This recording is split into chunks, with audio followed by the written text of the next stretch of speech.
What does the goddamn line say, Tony? Please do not use gendered language. Then what? I'll be arrested, put in airport jail? Look, you're going completely sideways, man. It's a big club, and you ain't in it. How dare you? Mr. Speaker, the President of the United States. I'm Chris Hansen with Day by NBC. Jack Marius Tack-Theratrix. Hi, I'm Spartacus. Jackson, Sacramento, he, him. Steven Seagal. Sex offender guy. I'm Keith Morris. This is Muammar Gaddafi. I'm Rick James, bitch. Sorting through the lies. The hijacker's passport was found blocks from the World Trade Center crash site, if you can believe that. We cannot track $2.3 trillion in transactions. And uncovering the centuries-long plan for world domination. Learning about Cuba, having some food. Let's talk about Chinese people. Have you ever been in a Turkish prison?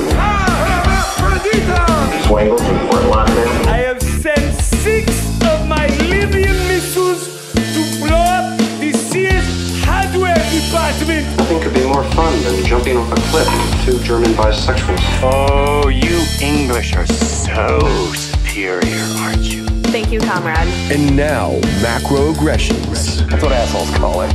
With your host, Buddy, I don't know who you are, but you're about to get chlamydia. Charlie Robinson.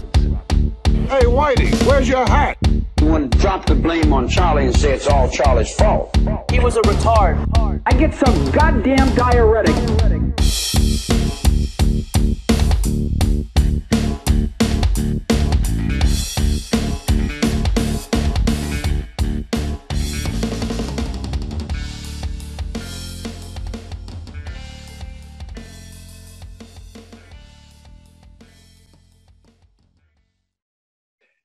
Welcome to Macroaggressions. I'm your host, Charlie Robinson. If you are watching us on Iconic or you're listening wherever podcasts are served, thank you very much. We know you have a million options out there, and we appreciate it. We couldn't do it without the support of our sponsors. We've got a new one this week, Daddy Butter. Hey, listen, it's a cool company with a funny name, all right? If you need hair care products, which obviously I don't, lotions, soaps, essential oils, things like that, go check out Daddy Butter. They're really nice. They sent me a box of stuff. My wife and daughter love it. If you've got somebody in your life, we're getting close to Christmas and holidays, if you are looking for presents for a particular lady in your life and you've given her the same thing over and over again, well, guess what? I got a new option for you. Go to daddybutter.com. Free shipping on orders over $150. Look, it's a small business. It's a small business, and we're trying to support that. That's a good thing. They're based in Connecticut. They seem like really good dudes. I love being involved with companies that are small and starting up. We'll get in early with them. They can get in early with us, and we'll support each other. So go ahead and just go take a look at their website, see if there's anything on there that you like, daddybutter.com. All right. Well, I'll tell you, with all the insanity that we've had this week with the election, and this is being recorded on November 6th, so it'll be released a little bit later, and by then everything will be fixed, right? Well, we've got Steve Poikonen here from Slow News Day show, and he and I got together a couple weeks ago on his show. He's on my show. Steve, what's going on? How are you, man? I'm hanging in there, Charlie. I'll say one thing about the election, or at least what'll happen in a couple of weeks by the time this airs. The election started out fixed, so it can only get more fixed. I don't know. I think that we've witnessed a progression in just how illegitimate our electoral system is, and I don't, for the life of me, know how there are people walking around ambulatory who think that they have witnessed reality in terms of people are acting like this is a decisive victory for Joe Biden, who, as far as I can tell, hasn't even won by a full percentage point yet, which is supposed to trigger an automatic recount. I don't know if we'll see that. I think Trump will have to sue multiple states, and even still, depending on how, the political persuasion of that state's governor or that state's secretary of state or their board of elections individuals. It looks like we're witnessing a broad daylight theft once again. Well, when they say that Joe Biden is this is a successful election for him, I think what they mean is that he lived to see it. Right. That's the barometer by which we are measuring success with the Biden campaign. I just have a hard time, with the eyeball test, which is I saw the crowds or lack thereof for the Biden rallies. And this guy got more votes than Barack Obama, who was like selling out stadiums. I mean, say what you want about Obama. He was like Bob fucking Dylan out there. I mean, the places were packed. People were going crazy for him. He was a rock star. And Joe Biden is none of those things. I mean, he might, he's been in it for a while and people know who he is. And I even asked my mom, like, she's not a Trump fan. She's not a Biden fan, but she voted for Biden just because he wasn't Trump. Her words were, I would have voted for the dog catcher, over Trump. And I get that. There's a certain percentage of people that would vote for an inanimate object over Donald Trump. And maybe a case could be made that Joe Biden is one of those inanimate objects, but 73 million people felt that way, and they didn't bother to show up at his rally. I mean, the people that were voting for Trump knew they were voting for Trump, and they still went to his rally. So it's not like, I buy the argument, well, they knew who they were voting for, so they didn't go to the Biden rallies. Well, yeah, but the point is to get other people to come to your side, and by showing enthusiasm. There was nothing. So what, this guy all of a sudden set the record? I mean, come on, I'm just calling bullshit. Just on the eyeball. I don't know. I mean, I know there's cheating, and I know there's a lot of, it's hard to quantify how people feel about this stuff, but come on. He couldn't sell out a drive-in, No, he couldn't sell out a Montessori school classroom. No, if he wanted to. With U.S. elections, and I've been keeping an eye on this for 25 years or so now. I actually worked on a political campaign before I was legally old enough to vote. And so I've been on the inside of this for 25 years-ish. Nobody was excited about Joe Biden. Not even the people who were excited about beating Trump were excited for Joe Biden. And Kamala Harris is even less exciting than Joe Biden. That dead-eyed, soulless servant to power is going to be our president. Joe Biden's not making it a full term. There's no way. So we're seeing the culmination of, years of grooming for Kamala Harris, and basically an internal kind of coup, where the people who run the DNC and the people who run the Democratic Party and the donor support network that they have wanted Kamala Harris. They threw a big party for her in the Hamptons. It was basically her pre-coronation deal. And she couldn't even place in the top 3 or 4 in her home state as a primary presidential candidate, because we knew her. We knew who she was, and we didn't want her anywhere near the White House, even if we largely agree that the presidency is a caretaker position and a public relations position instead of the most powerful person on the planet. So the idea that 72 million people came out and voted for a Biden-Harris ticket, shattering records, I think speaks to the hubris that this part of the duopoly walks around with every day, because they think people are going to believe that. And I haven't talked to very many people who, even if they went for Biden, believe that this was a legitimate election. You know what I mean? I mean, it's like there, of course, all of the chatterati and fucking blue check and the very online community is being paid to push a narrative that Joe Biden is the most record-setting president, and it was because he represents a return to normal. And I'm not buying it. What Biden represents is a return to the exact conditions in America that gave us Donald Trump in the first place.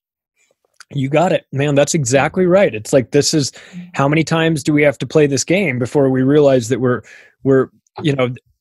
I think Jimmy Dore puts that best, that that Trump is a symptom. That this is when you run a guy like Obama who is, the media just embraces him and they make up tons of excuses for him. They don't call him out on his bullshit. They don't call him out on the Flint water drinking stunt. And they claim that the only,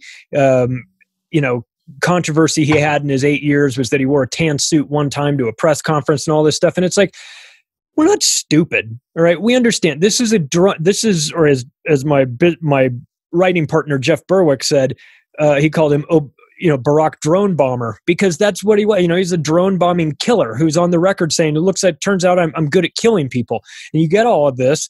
And then what do we have? That's the transition from that into Trump. And we go through 4 years of Trump where the left pulls their hair out and they freak out and they say, oh, this is the worst thing that's ever happened to us. And then what do? We bring back a repeat of the Obama administration because what? It's a return to normalcy. Well, is that what we want? This is expanding wars, and I think that the problem is the vast majority of people are not educated on this. They don't really know Obama. They just think, well, he didn't embarrass us internationally when he would go to various countries. He got caught spying on allies. Right. He got caught spying on Angela Merkel, for Christ's sake. That's not Cablegate. That's not an embarrassment. Collateral murder. That's not an embarrassment. Fast and Furious. None of these things are bailing out the fucking bankers on the backs of the poor, kicking 5.8 million people out of their home while he was on his way out the door. That's not an embarrassment. It's either collective amnesia, intentional stupidity, a little bit of both, or just abject fucking ignorance.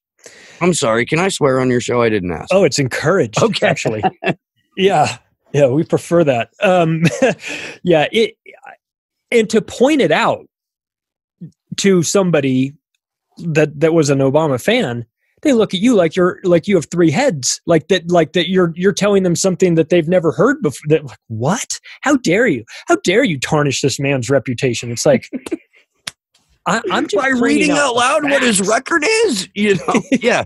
We're at the point now to where if you went to your local coffee shop and you brought your laptop and you opened it up and you pulled up the CIA's own website and started reading out loud what the CIA themselves have declassified and put it up on their website, half or more of the people in that coffee shop would call you a tinfoil nutter.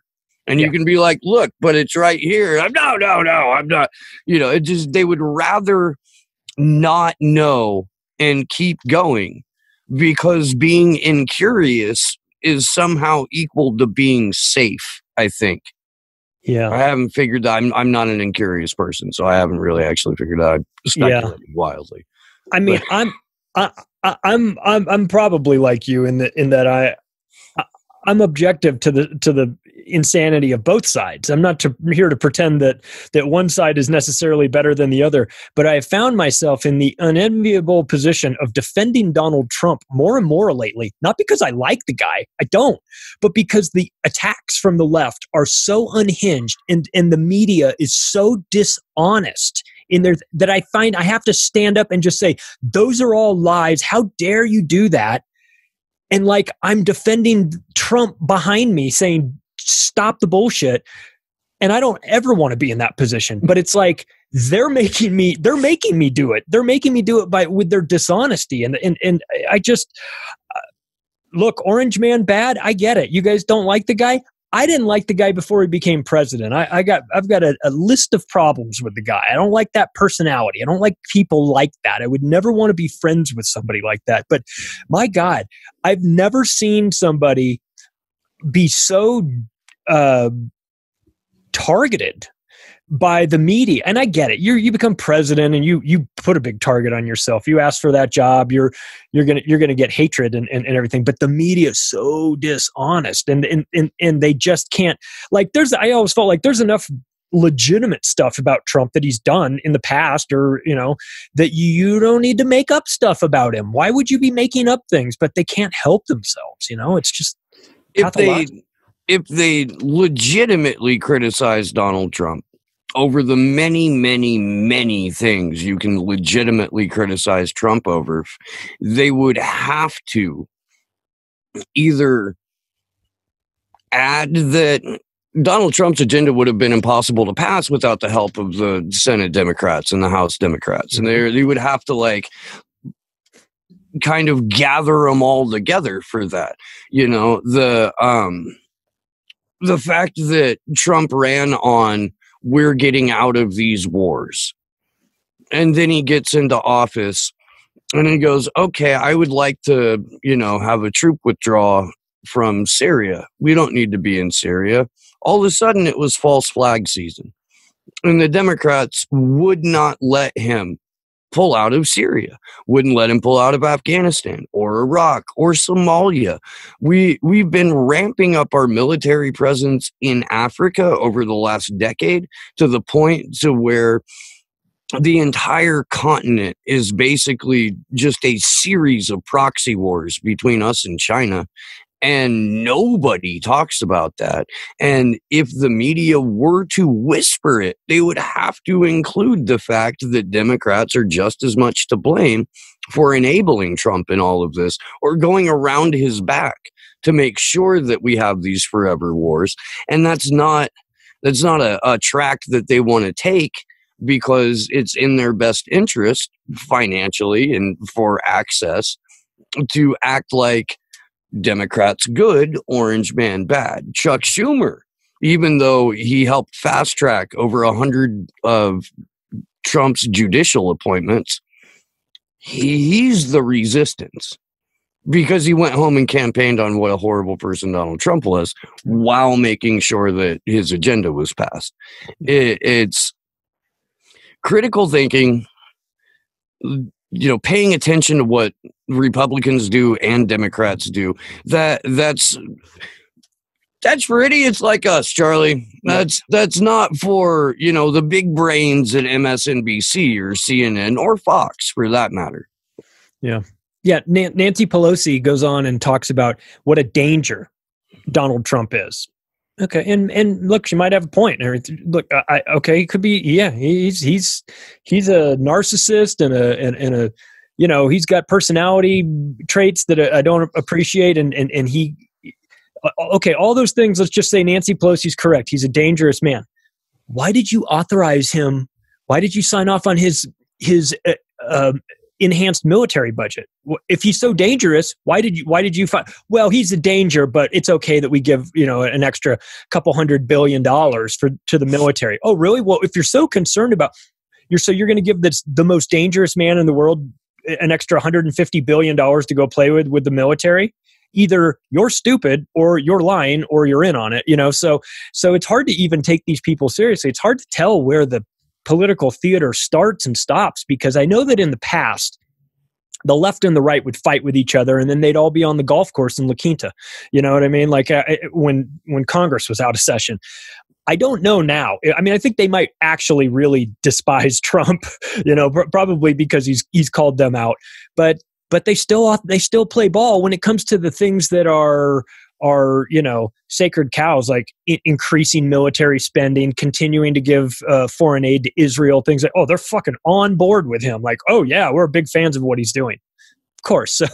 So they're such hypocrites. Yeah, I mean, and let's let's try and put it into a little bit of a perspective too. You don't get to be a member of Congress unless you pretend that the national security state doesn't exist, or if you acknowledge their existence, it's to uplift them and make sure that they are as supported as humanly possible. When it comes to screwing over workers, and that's really ultimately the biggest problem that I've always had with Trump before he became a war criminal was the fact that he wouldn't pay his contractors. He would stiff his contractors. I'm a carpenter by trade. I'm in the real estate and construction business too. So when I saw, I thought, what a shitty thing to do. You do that. That's a developer mentality when they can be such dickheads sometimes, where they stiff the lowest guy in the totem pole. Fucking make him sue me. You know. Yeah. I hate that. I'm gonna make this guy that I wouldn't pay, what I was contractually obligated to pay him. I'm gonna make that guy go spend more of his money on a lawyer, and then I'm gonna bury this fuck with a dozen of my lawyers until he goes away. Problem solved. But now you've got, and this is why I've never understood why the working class supported Trump as hard as the working class did. All you have to do is look at the amount of lawsuits he's had by contractors to know that this guy doesn't give a fuck about you. But at the same token, neither does Nancy Pelosi. Nancy Pelosi's husband is responsible for a number of workers not getting paid in the exact same style, in the exact same format as Trump. These are horrible fucking shit demons. They really are. And the fact that I have a theory that in an increasingly secular American society, the same energy that we would put into supernatural belief system or system of faith, we've transferred over into political identity. And we've seen the deification of politicians of all fucking people, to the point to where, Nancy Pelosi or AOC or Bernie Sanders or Donald Trump or Rand Paul are lionized as these demigods who can do no wrong and who will save them. And then you look at their records and you're like, oh, this is a continuation of the agenda that George H.W. Bush set forth in the early 80s, and all we've got out of lionizing politicians is more wars, more money in the pockets of the richest Americans. None of it's trickled down to us. Largely giant portions of the planet are fucked. Now, I'm not like a climate change alarmist or anything, but I recognize that when you dump poison into the water, it's bad for the water. And when you dump poison into the sky, it's bad for the sky. That it shouldn't take a qualification, Charlie, to say that, Right. It shouldn't. But because of the way that science, and particularly climate science, has been weaponized politically and employed that way, you kind of have to. Yeah. I also don't think that any climate data that we get that doesn't incorporate geoengineering is incomplete data, and we shouldn't trust it. Of course. Yeah, of course.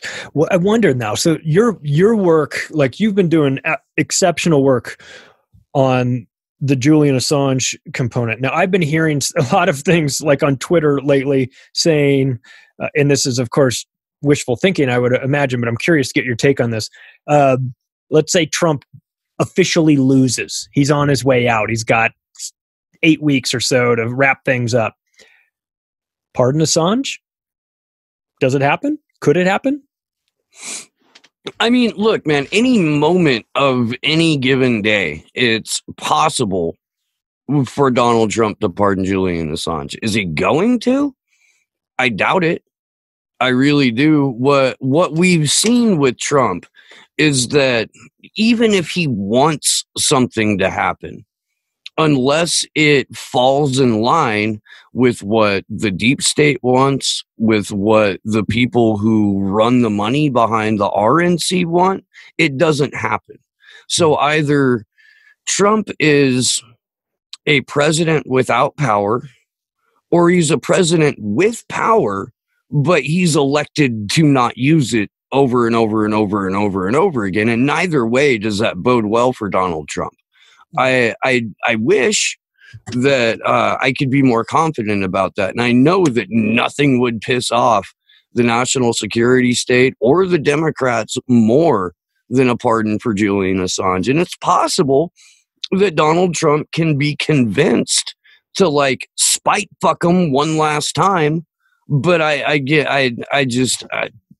you know, being on the inside of this situation for as long as I have now, I honestly believe that the solution to this has to come from just overwhelming numbers in the streets, and not through regular political channels, even if it's a last minute pardon on the way out. Although I'll hold out some hope for it. Yeah, it would be nice if somebody could get to him and say, you know, it would really piss these maniacs off, the ones that stole the election from you, the ones that put you through hell for the last 4 years. You know, they're so involved. They're never going to let this guy out of prison. They're going to hang him. They're going to drag him back here, do a show trial, and you know, whatever. That could be a good one. I mean, he seems like the type of guy that would be petty enough to want to take a good shot at those people. And look, I would be petty enough to take a shot at those people too, because they deserve a shot to be taken at them. And to allow to do that and say, I'm going to pardon Julian Assange and maybe Snowden and maybe Ross Ulbricht and for his role in Silk Road, if he even knows about Ross. Get Reality Winner out of there while you're at it too. Yeah. Let's make a list. Here are all the things that you can do to make the other side really go crazy, and they couldn't do anything about it if you were to do it as president. Boom, boom, boom. Not make it like the 12 days of Christmas. Every day for 12 days, you drop another person just got out of prison. This guy got out, and they just watch him just freak. But where do things stand with the Assange case? Where we've watched, I don't know if everybody in the United States was as, let me rephrase that. Not everybody in the United States was as plugged in as you guys were on this, but there's casual interest in it. But what is the deeper interest? Like, what was going on the last couple of weeks in the UK with this trial? So September 7th started the final phase of Julian Assange's extradition, or as we were calling it and still call it, a rendition hearing, because it's not an extradition, because it's a broad daylight fucking kidnapping of a journalist and publisher for printing facts about the U.S. government. Right. So there were 4 total weeks of witness statements and testimony. We learned an awful lot throughout that process, and I checked. We did something like 70 hours of coverage over that month. It was ridiculous. But nobody was covering the hearing as it was taking place, except for the people who were live tweeting, and that's because it was a closed hearing. If you were a credentialed journalist, you could apply for a spot so that you could watch the proceedings on a cloud video platform. Way too few journalists did that. Way too few. And you couldn't, it's not like you could share screen with somebody so they could watch the hearing, because if you got caught, it was 5 years in prison in the UK for sharing that feed.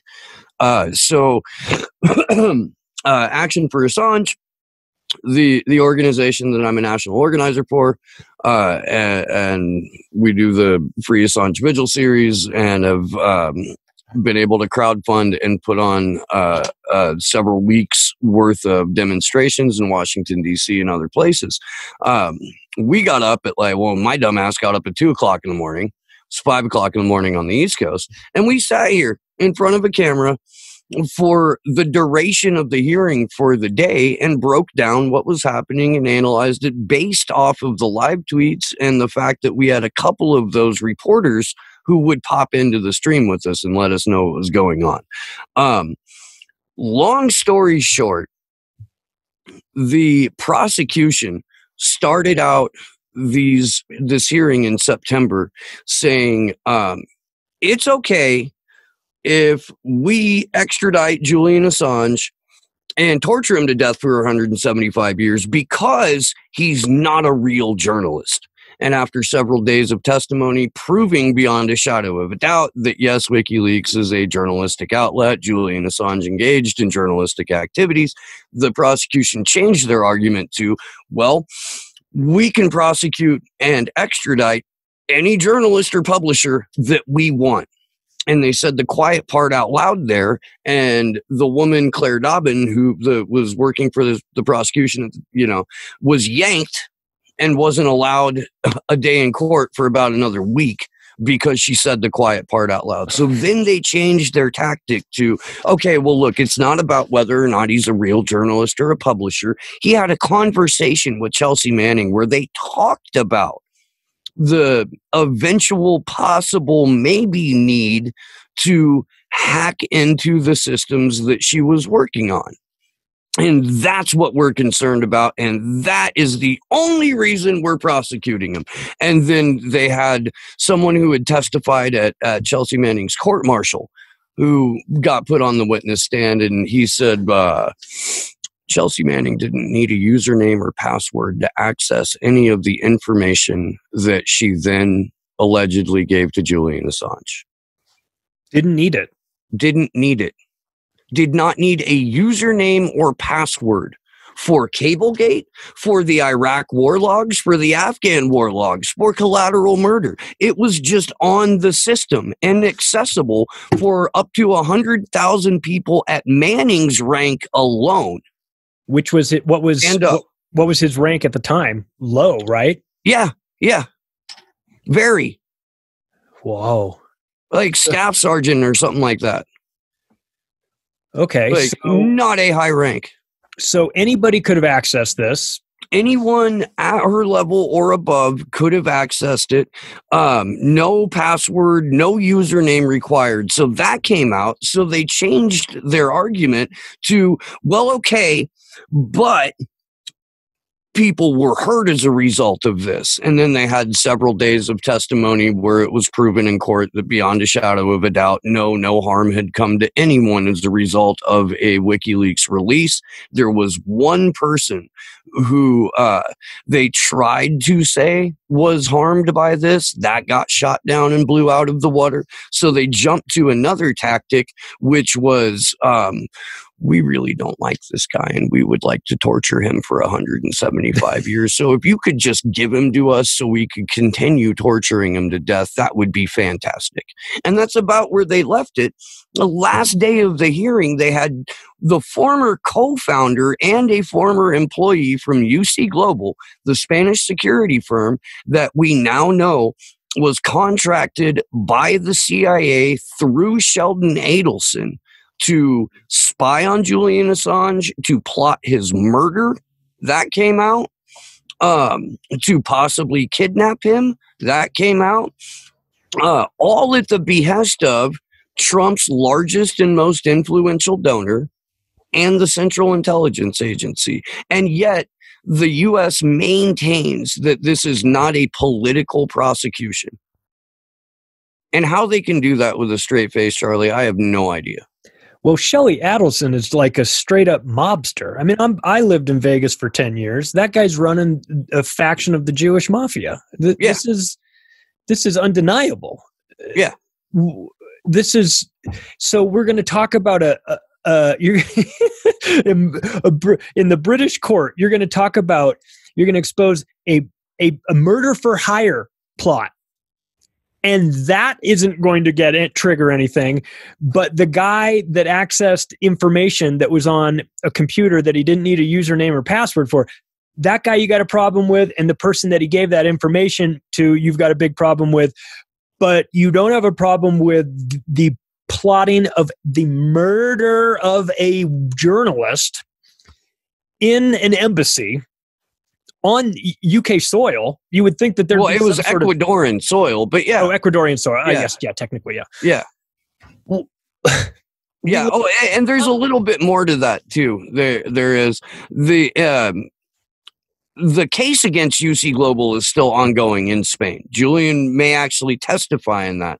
A number of people have testified in that. And what we have found out is that David Morales, the guy who owned the company, was specifically told by Adelson's head of security, who was their cutout, their go-between for all of this, to, quote, get as much information as possible on tape of Julian's meetings with his legal team. Like, flat out, go ahead and shit all over lawyer-client confidentiality. That's a quaint notion that some people think they have, but this doesn't apply here.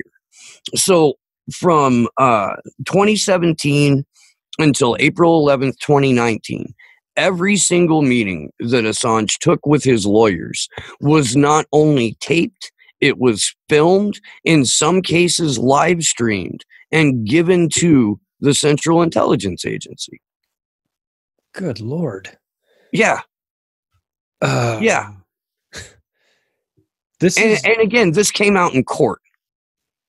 And yet still there was no... Daniel Ellsberg has made this point. He said, this is what got my case thrown out. This is why I wasn't prosecuted under the Espionage Act, was because the Nixon administration ordered that my psychiatrist's office be broken into so that they could go through his files, so they could dig up dirt on me. And that was enough for the judge to toss Ellsberg's case. In this circumstance, we have Vanessa Baratzer, concierge for the U.S. State Department, who is a magistrate under a woman named Lady Arbuthnot, whose husband, Lord Arbuthnot, is mentioned in WikiLeaks because he's a defense contractor. So this woman's husband and son have both been exposed to WikiLeaks. She is the head magistrate overseeing the case, and the other judges who may be in on it has not recused herself for conflict of interest, and in fact just got a promotion. Here's the important question. Do the women in the UK courts have to wear the powdered wigs too? You know, I honestly, I don't know. I don't know. I don't. I wish I did. Again, we didn't have the cloud video platform, so we couldn't look into the courtroom. And it made me realize, Charlie, like, I never really understood America's collective obsession with following court proceedings or trials. You know, like, I remember OJ, but I wasn't glued to the television. No. You know, but I know a ton of people that were. And after living and breathing this hearing for a month straight, like literally a month straight, I do kind of understand our collective, obsession with following court proceedings, because that shit was beyond fascinating. In the first place, in a U.S. courtroom, we never would have heard a word about U.S. war crimes or about torture or about abuse of rank, position, or authority, because that testimony would have been immediately barred. Which that will happen if Julian Assange's rendition here, because it's a national security case. Yeah. And because it's a national security case, because it's an Espionage Act case, there is no public defense, public interest defense. Julian will not be able, and his legal team will not be able to say the public had a right to know what the United States government was doing with its sons, daughters, and fortune. That's against the law, against court law, to talk about what you did as something that needed to happen in terms of the public interest.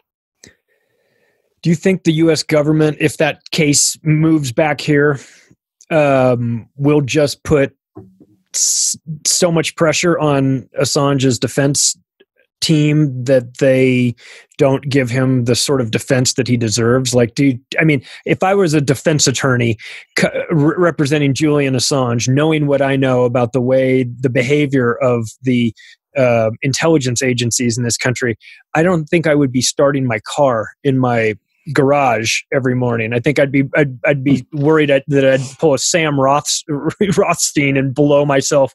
Yeah. Like this is already an unfair, an unlevel playing field for a variety of reasons. But then when you factor in the implied possibility of death to everybody on that side, be it the defense attorneys or the defendant himself. I mean, where do we even begin with something like this? Do you think he's going to be extradited back or renditioned back to the U.S.? You know what? Face trial? I didn't. Like I'm an activist for Julian Assange. I have to maintain a little like core of hope. Yeah. Right. Otherwise, I'm a liability to the people around me, and my activism falters. I think it'll be much harder to stop now that we know that from January 4th, when Bareitzer reads her decision, January 4th of 2021, until like April or May. That's the now projected length of time of the appeals process. We had originally thought it was going to be a year, 2 years, maybe even 5 years for the appeal process. But his partner, Stella Morris, and Christian Hramson, the current editor-in-chief at WikiLeaks, are talking about this may be settled in a matter of months. And if it's settled in a matter of months, that in my mind, more or less guarantees extradition. Mm-hmm. I want to be wrong about that. I would like it to be a short appeals process because it is glaringly obvious the political nature of this prosecution, the amount of human rights, civil liberties, and UK laws, US laws, Ecuadorian laws, Swedish laws, have all been violated in the process of this. International law has been violated in the process of this. No legitimate courtroom would rule for extradition in this, but we live in a fucking cartoon, and actual kangaroos would be more fair and impartial behind the bench here. Yeah. Than the team that the UK has put together for it. So as much as I don't want it to happen, it will likely happen, and I want very badly to be wrong about that. Well, where do things stand with Chelsea Manning, though? Now she's free out after the second time around.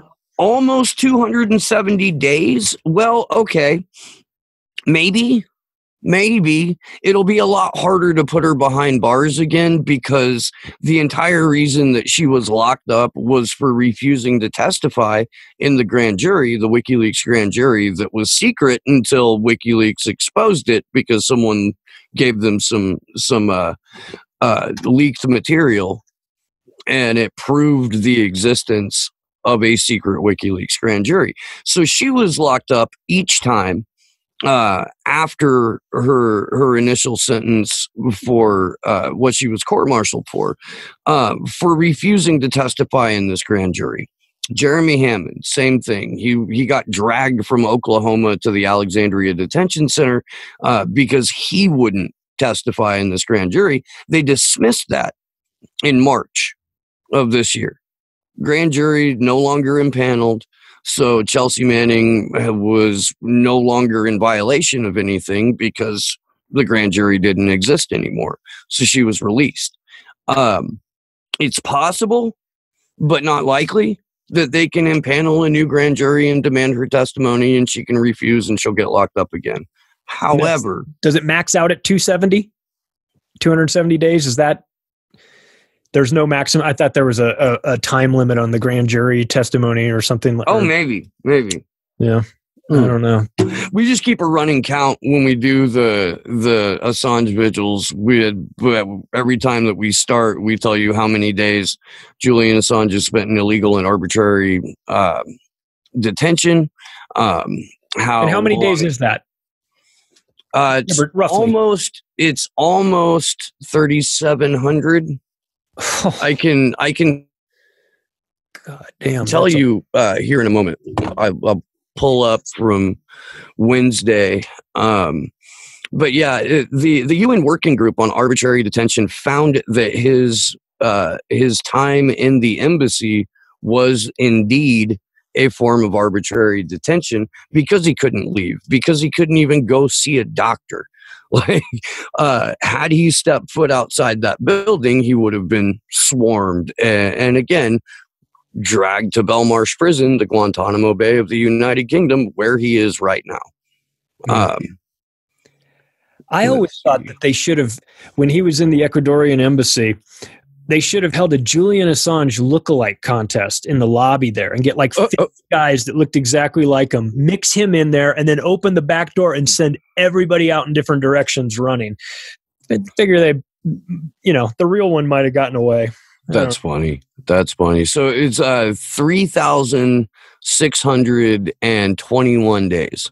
Oh my God. Of illegal and arbitrary detention, 575 days since he was illegally removed from the Ecuadorian embassy after the Ecuadorian government under Lenin Moreno sold him to the United States for a $4.2 billion IMF loan. Yeah, they did. They sold his ass. I mean, talk about, you hear that term, that you got sold out. He literally got sold out. Yeah. IMF is dirty. They're dirty motherfuckers, I'll tell you. Well, speaking of the IMF, we can kind of transition into the next thing, and that is the World Economic Forum and their relationship with these, bankers and IMF, World Bank, and what they're trying to. I just recorded an episode. It's going to go out. I like to kind of take a week. I do 2 episodes of this show. I do one which is an interview and one that's a monologue. And my monologue for the week that I put this interview out is going to be about the Great Reset and the World Economic Forum. So I wanted to kind of marry these two together. And nice. You've done extensive work on that. This is one of these. This is one of these situations that the vast majority of people don't really know a whole lot about. And then if they do know about it, they've heard about it on their nightly news, or maybe they saw some video that was on Twitter. It looked like kind of like an ad, and it's talking about this Great Reset. And isn't it wonderful? All these people living in harmony, and look how happy they look, and they're smiling, and they have clean air, and they're all healthy, and they've got this great reset. And you can just smell the Madison Avenue all over this campaign. What the fuck is it, and why should we be very scared about what's going on? The simplest way that I can put it, Charlie, is that a lot of the same people who are responsible for destroying the planet want to hijack what's left of it and ransom some of it back to us. What they're talking about is the complete financialization of nature. It's incredibly extensive, and really, for the people who are going to be listening to this, I highly recommend that you go and read The Manufacturing of Greta Thunberg for Consent and everything else that Cory Morningstar has written. In fact, Whitney Webb got her on Unlimited Hangout, and there is now a podcast up on Rockfin with Whitney and Cory, and they're it's like titled Demystifying the Great Reset or something like that. I haven't been able to listen to it yet, but I'm definitely looking forward to it. There's a guy who is the CEO of the World Economic Forum. His name's Klaus Schwab, and Schwab has been pushing for this Great Reset now for about 3 years hardcore. And the reason that it sounds so Madison Avenue-y is because it is. It is a marketing ploy leveraged by what Corey refers to as the nonprofit industrial complex, which I agree with that assessment. But it's NGOs and nonprofits who, on the surface, look like they are pro-environment, pro-sustainability, Sunrise Movement, Extinction Rebellion, was it 530.org, Naomi Klein's institution. And what they actually do is create legislation, at least in the case of 530 and a number of the European ones, that is all in the name of saving the planet, but it is all end user punishing.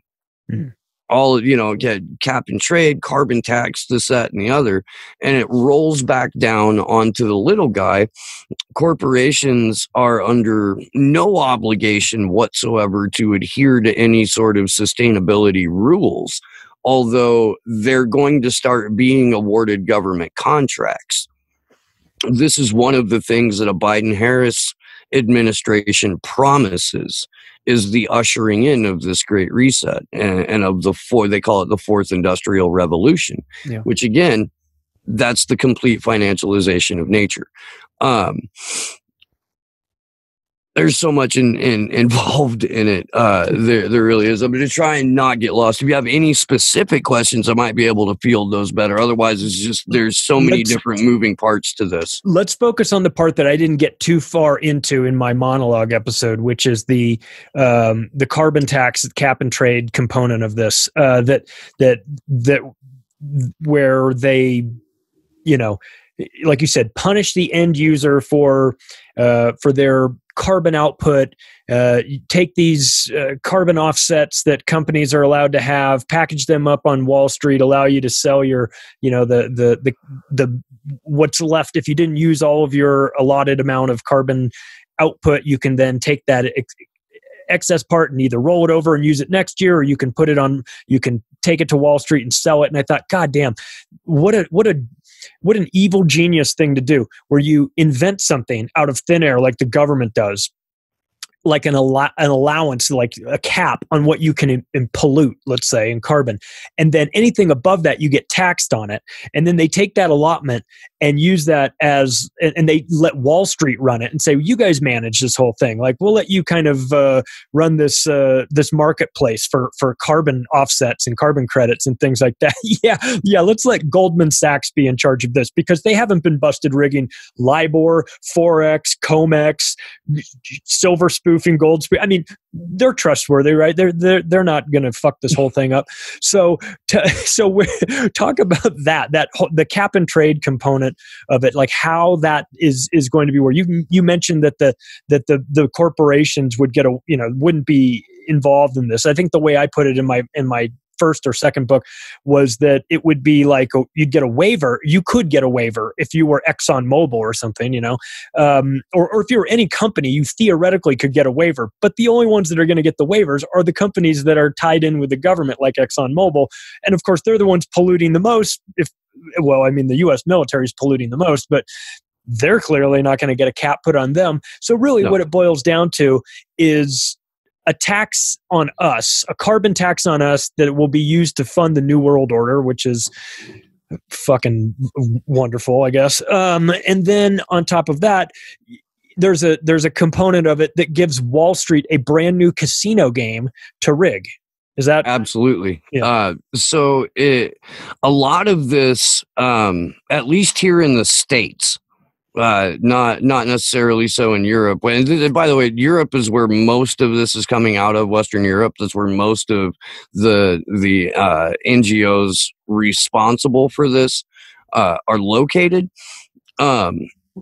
But we're not going to be left out. And one of the ways that at least here in the States, this is going to be implemented, at least originally, and they may return to that, is the Green New Deal. That was so popularized by AOC, and fucking I think even Bernie Sanders talked it up quite a bit too. I just certainly like Rose Twitter and the progressives online were screaming about the Green New Deal like it was a must pass, which just goes to show you that they haven't read it. There's a phrase that's tossed about in the Green New Deal a lot called labor market flexibility. And basically what that means is I'll read Whitney's quote on it. The term labor market flexibility is a neoliberal buzzword that disguises a corporation's ability to hire and fire at will as an exercise in flexibility as opposed to an exercise of corporate power. A flexible labor market is one where firms are under fewer regulations regarding the labor force and can therefore set wages and fire employees at will. Let's see, where'd that go? Basically uses it to incorporate and roll out a universal basic income. So the argument is going to be, because of the carbon footprint that humans have, it is no longer environmentally safe for them to, travel, clog up freeways, and come somewhere to work. So we're going to eliminate those jobs. We're just going to eliminate them. We're not going to try and telecommute or anything like that. We're pushing for an automated society here. That's also part of what the Great Reset is. It's a huge ushering in of, as Jason Burmis likes to call it, the automation nation. So you're going to have a very significant portion of the population that is still obligated to pay taxes, especially the ones that deal with the environment. But because they don't have a job, it's universal basic income to the rescue. So UBI essentially would be rolled out in conjunction with this as a way for the individual to offset the expenditure of them being alive. It sounds fucking or they could dumb, just work. Or you could just work, but again, it's going to be billed as it's no longer environmentally sound for you to travel to work. We can't get, all of these factories here. Maybe they're not the best. We've got to find a way to do this more efficiently with the highest possible production in mind. So we need to automate. And if we automate, then sure, maybe we'll be polluting, but we're exempt. You guys that used to work, you just hang out and you stay on your device and we'll tell you what to think. And when it's time for you to pay your carbon taxes, you'll have a portion of your UBI that you set aside in order to pay your carbon taxes. Wow. It's fucking frightening, man. Yeah. And, all under the guise of saving the planet, but there's no planet saving going on here. This is, because the polluters will still be polluting. I mean, I wondered about this early when we're going through this 2020 where people were, businesses were shut down and everyone was working from home and they were discovering, hey, I can actually work from home. I don't maybe have to go into the office as much. And we kind of all feel that paradigm shift happening where working from home has become, it had been an option for some people in some industries and obviously some you can never do it. But for anyone that could have maybe sort of done it, it seems like now businesses have no choice but to embrace it. And it made me think that was sort of like the first step towards the automation process, where it was like, well, first of all, we're going to just close office buildings in general. We'll get rid of them. And so you don't have to commute anymore. And then then eventually it'll be, well, AI can do what you do because it's smarter than you. You're a big dummy sitting there on your cell phone watching TikTok videos and huffing paint and shit. So we're going to have AI replace you. And now we'll put you on a UBI just because the robots took your job. And then that UBI would be tied into like a social credit system. Whereas 100%. If you're not complying. If you're not getting your mandatory vaccine, you're not getting your UBI. It's kind of like EBT cards now, where it's like, if you don't fill out all the right forms and you don't have or you don't pretend to look for a job this week, then you don't get your EBT card refilled.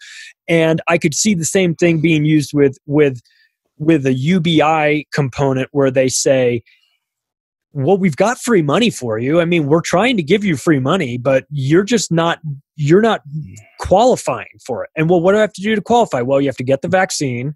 You have to live in this smart city. You can't own a car. You can't own anything really. And I could see it just be, a way to initially the carrot, to lure people in, and then the stick being, to beat them over the head with, like, you're never getting out of this. And of course, welfare, as we see, like, conceptually, great idea. Help the needy, help the poor when they need it. But we see what happens is that people get conditioned to live on welfare. They figure out how to navigate a life on just welfare, and then they don't want to get off of it, because if they get off of it, they go down to $0 and all this uncertainty. And if they get a job, maybe that job, it doesn't pay as much as the welfare. So it's like, you can condition people to live off of welfare if you wanted to, a certain percentage. And I think that the same will be for UBI. It'll be like, you want this free money? We're trying to give it to you, man, but you have to comply. And the hoops you have to jump through would just be the sort of globalist things that they want you, all caught up. And don't even think about trying to duck it, and don't even think about trying to cheat it, because we've got you monitored. We know if you're jumping through the right hoops or not. Kamala Harris, on the campaign trail for the couple of months that she was an active presidential candidate, put forth the notion that UBI should be a thing, and that it should be paid through United States owned and operated crypto. Yeah. Federal Reserve coins. You're eliminating cash from society. Yes. Which they want to do. And putting it all up on a U.S. government monitored blockchain. What could possibly go wrong? This is why I shake my head when some of my more like lefty friends talk about voting on a blockchain. And like, oh, well, there's no way that you can cheat that way. Bullshit. Talk to anyone who's ever fucking coded in their life. You can cheat on that. I just goes to that. I've got some of my very good friends are election integrity activists, and they are so fucking lonely, Charlie. They're so lonely. Like, the only people that are collectively hated more than election integrity activists are Assange activists. It's just so we get along great, but no, the UBI thing has bugged me from day one of when I really first started to look into it. I'd kind of heard about it in the earlier, like 2010, 2012, something like that. Didn't really give it much thought. And as 2015, 2016 really got rolling, and UBI kept being one of those things that came up in a number of different circles, I looked into it, and I was like, well, this is going to completely eliminate the rest of the social safety net.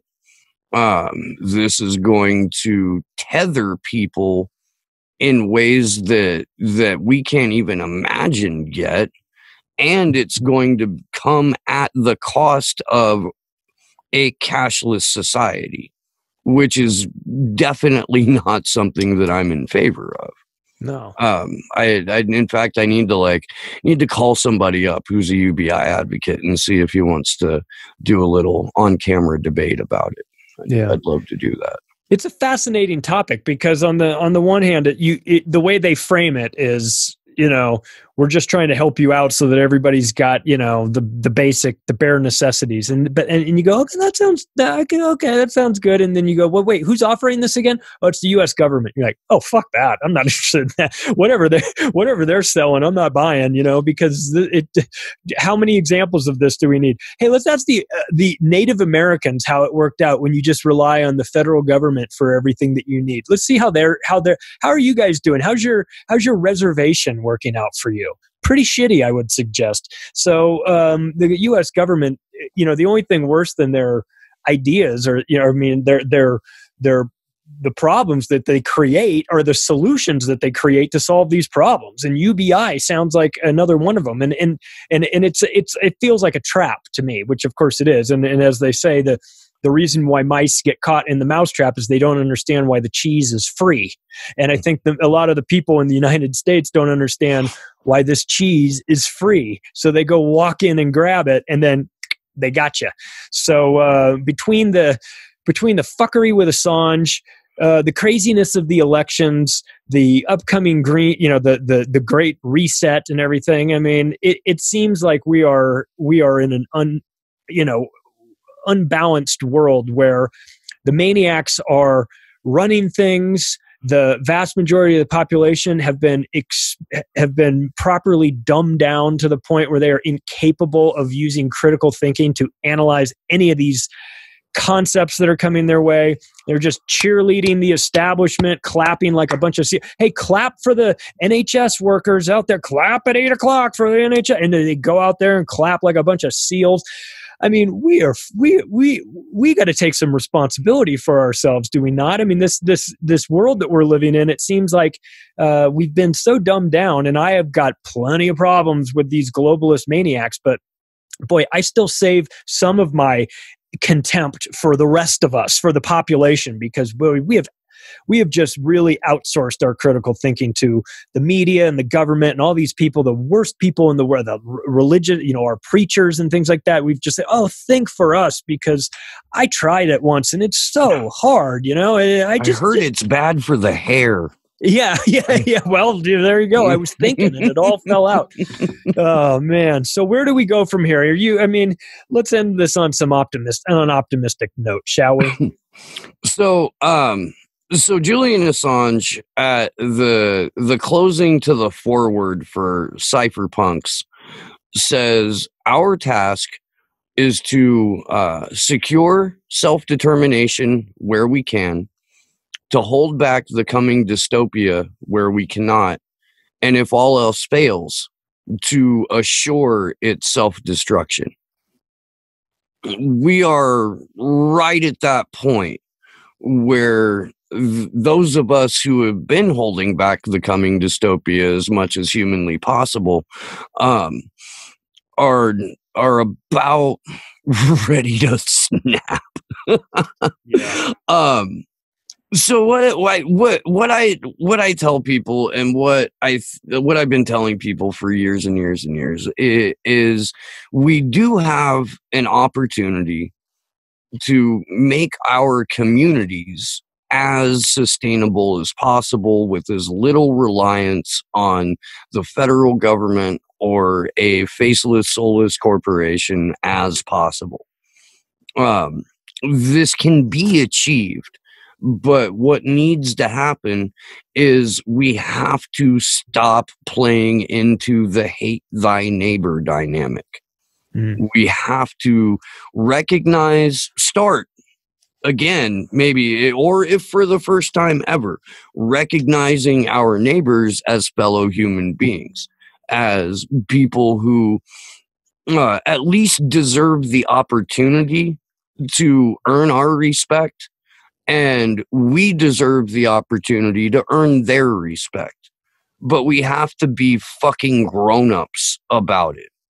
And we can't let a cynical, disingenuous fucking fourth branch of the government in the media to dictate who we like and who we don't like, and how we're allowed to like them and how we're not allowed to like them. there are people walking around right now, Charlie, that have in their brain have no problem recognizing 70 different genders, but they still think binary in terms of politics. Good point. And that's like, if you've got if you got a brain up there that's expansive enough to be like, okay, well, yeah, there might be 72 different kinds of people in terms of what their gender is, but you can't figure out there's more to life than Republican versus Democrat, then at that point you have chosen to delude yourself. I'm going to guess on multiple levels there, you've chosen to delude yourself. But we got to start talking to each other again. We do. That's one of the things that I hate so much about this COVID 1984 shit, is that it limited our ability to interact with each other in person.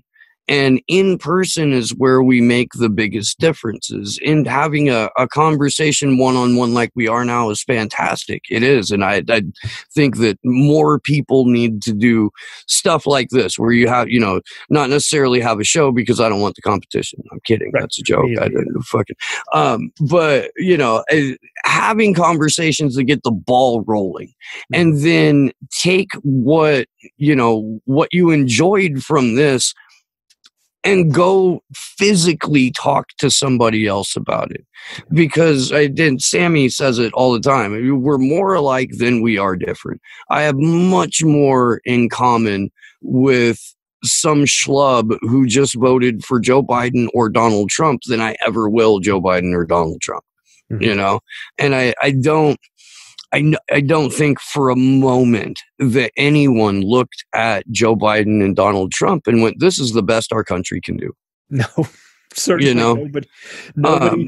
nobody thought that.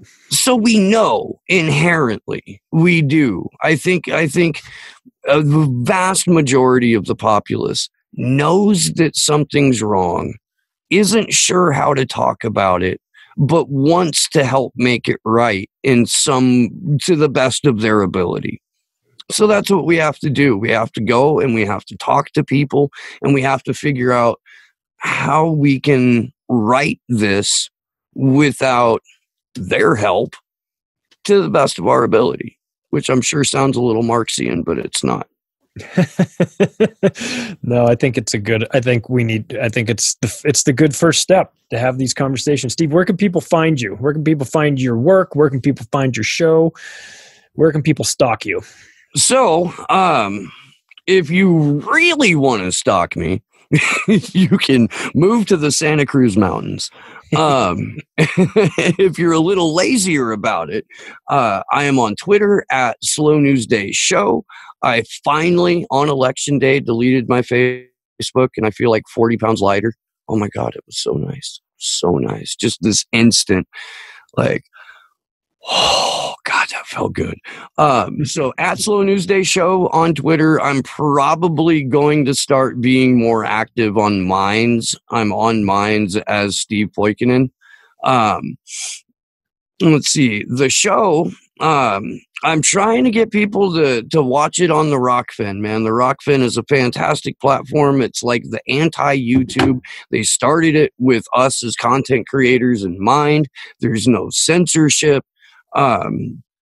It pays in cryptocurrency. And for, you can get a free account. You can't watch everyone's premium content that way, but you can watch everyone's free content that way. Should you choose to endorse Slow News Day, for example, it's $10 a month, and you get access to everybody's premium content. So unlike Patreon, where you have to dish, $5 here, $10 there, $10 there, to each content creator, it's, you pay once a month and you get everybody's free shit. I'm also on Odyssey, which is Library's new streaming platform. I'm on YouTube. If you type in Slow News Day Podcast into the YouTube search bar, I should pop up. I'm suppressed like a motherfucker over there. I'm amazed I still have a channel. Like, I'm amazed I still have a chance. On election day, Jason Burmis and Whitney Webb and I fucking just went at it for like 2 hours, and it was brutal and fantastic. Yeah. But we didn't stream it to YouTube immediately. We all uploaded it after the fact, and that might have taken a little bit of the sting out. I'm on DLive, and let's see, Action for Assange. You can go to actionforassange.com and find everything that we're up to, all of our shows, all of the platforms we're on. And hopefully tonight, Sleepy Josh just sent me a message saying, okay, I think we should be able to launch tonight. SlowNewsDayShow.com will have the entire archive of everything we've done over the last 2 years. It will have video and audio only formats. We are going to, I'm occasionally going to write for it. Once upon a time, Charlie, I don't even know if you know this. I used to write for The Nation. Oh, really? Yeah. Wow. I was part of The Nation's 2008 blog team, and I got fired from The Nation because I wrote and tried to publish an article called Barack Obama, Reagan with a Tan. They didn't like that? No, technically I was fired by Chris Hayes because he was still the politics editor at The Nation at the time.